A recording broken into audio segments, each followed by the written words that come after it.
जंगल का राक्षस। बहुत समय पहले एक घने जंगल में एक राक्षस आता है। राक्षस जंगल के जानवरों को देख उनसे बोलता है, क्या मैं आप सभी के साथ रह सकता हूँ? तुम यहाँ क्यों रहना चाहते हो? मेरे पास कोई घर नहीं है, कृपया मुझे यहाँ रहने दें। नहीं, तुम यहाँ नहीं रह सकते।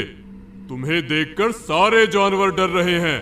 मैं किसी को परेशान नहीं करूँगा, कृपया मुझे रहने दें।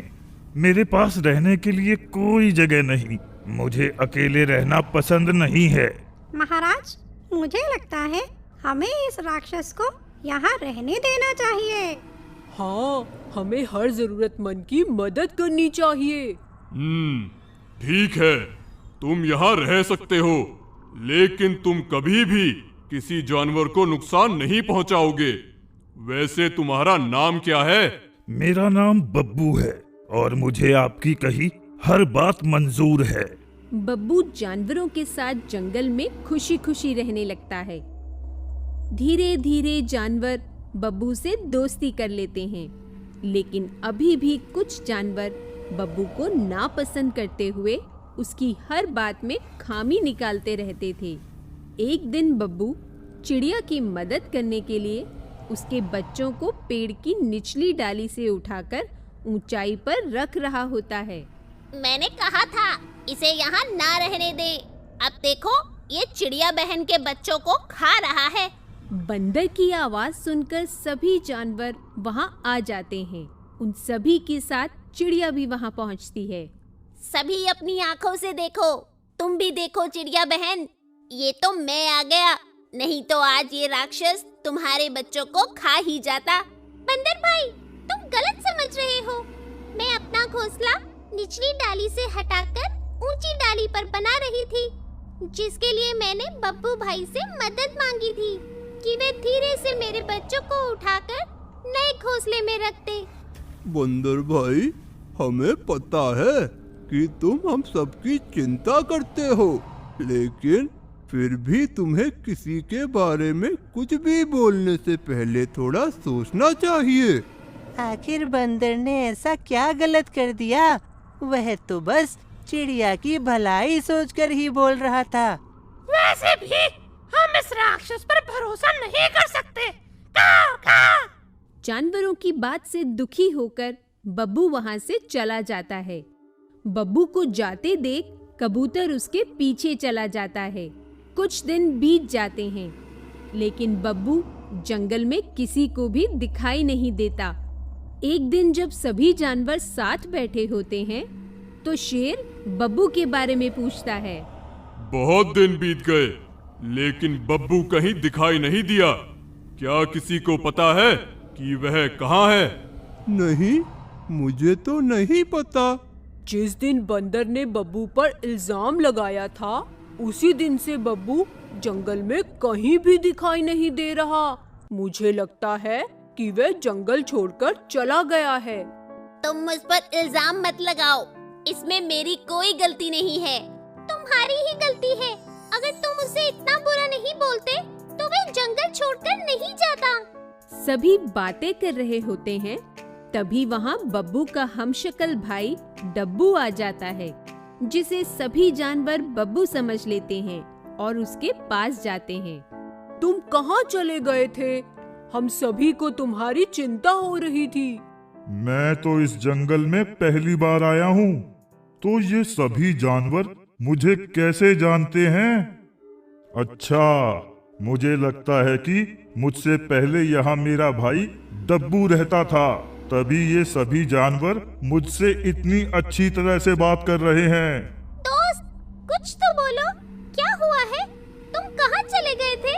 हाँ, मैं कुछ दिनों के लिए जंगल से बाहर चला गया था, लेकिन तुम सभी के बिना मेरा मन नहीं लगा, तो मैं वापस आ गया। यह तुमने बहुत अच्छा किया। मेरा भाई बहुत मिलनसार है, इन सभी को सच का पता ना चले, इसलिए मुझे भी उसकी तरह व्यवहार करना चाहिए। डब्बू अपने आप को बब्बू की तरह दिखाने के लिए वहाँ खड़े सभी जानवरों को एक एक करके गले लगाना शुरू कर देता है। इसी बीच वह बंदर को भी गले लगा लेता है। ये देखकर सभी जानवर एकदम आश्चर्यचकित रह जाते हैं। ये बब्बू बंदर को गले क्यों लगा रहा है? वह तो इसे बिल्कुल भी पसंद नहीं करता। चिड़िया कुछ बोलने ही वाली थी, तभी पीछे से उसे अपने बच्चों की आवाज सुनाई देती है और वे वहां से चली जाती है और उसी के साथ साथ बाकी जानवर भी वहां से चले जाते हैं।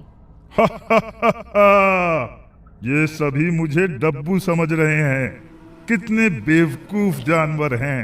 डब्बू जंगल में इधर से उधर घूमने लगता है और सभी जानवरों को परेशान करने लगता है। वे कभी किसी पक्षी को मुट्ठी में कैद कर लेता, तो कभी कमजोर जानवरों की पूंछ पकड़कर उन्हें हवा में घुमा देता। ये सब देखकर जंगल में हर कोई उससे डरने लगता है।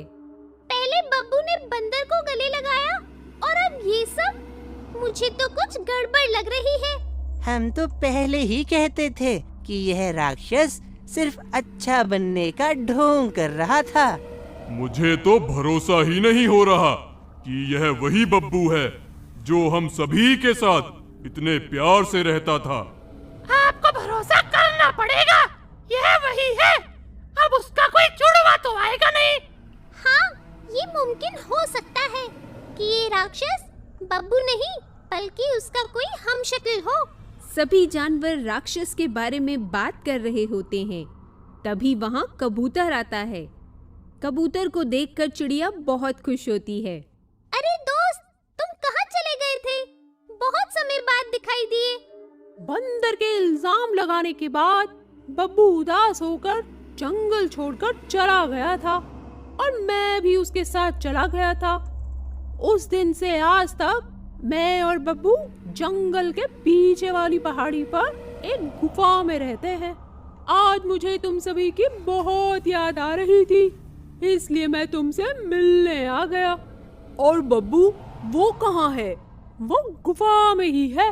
अगर वह गुफा में है तो जाओ और उसे लेकर आओ। कबूतर फट से उड़ जाता है और बब्बू के पास जाकर उसे सारी बात बताता है, जिसके बाद बब्बू कबूतर के साथ जंगल में वापस आता है। बब्बू और कबूतर को साथ आते देख सभी एकदम हैरान रह जाते हैं। अगर बब्बू कबूतर के साथ है, तो फिर जंगल में जो रह रहा है, वह राक्षस कौन है? कौवा राक्षस की बात करता ही है, तभी डब्बू वहाँ आ जाता है। बब्बू डब्बू को वहाँ देखकर हैरान होते हुए बोलता है, डब्बू, ये यहाँ क्या कर रहा है? डब्बू कौन है? डब्बू मेरा जुड़वा भाई है, लेकिन हम दोनों में जमीन आसमान का फर्क है। मुझे शांति से रहना पसंद है, तो वहीं डब्बू को हंगामा और शरारतें करना पसंद है। अरे मेरे भाई, हमारी एक छोटी लड़ाई की वजह से तुम तो मुझे छोड़कर ही आ गए। हाँ, इसी वजह से तुम यहाँ आकर मेरे नाम से इन सभी जानवरों को परेशान करने लगे। तुम्हारे जाने के बाद मैं बहुत अकेला हो गया था। मेरा कोई भी शरारत करने का मन नहीं करता था, लेकिन यहाँ आते ही मुझे पता चला कि तुम भी यहाँ हो, तो मुझे लगा अगर मैं शरारत करूँगा तो तुम मुझसे मिलने जरूर आओगे। मुझे माफ कर दो, मैं फिर कभी किसी को कोई नुकसान नहीं पहुँचाऊंगा। बस तुम मुझे छोड़कर दोबारा कहीं मत जाना। डब्बू की बात सुनकर बब्बू का दिल पिघल जाता है और वह अपने भाई को माफ कर देता है।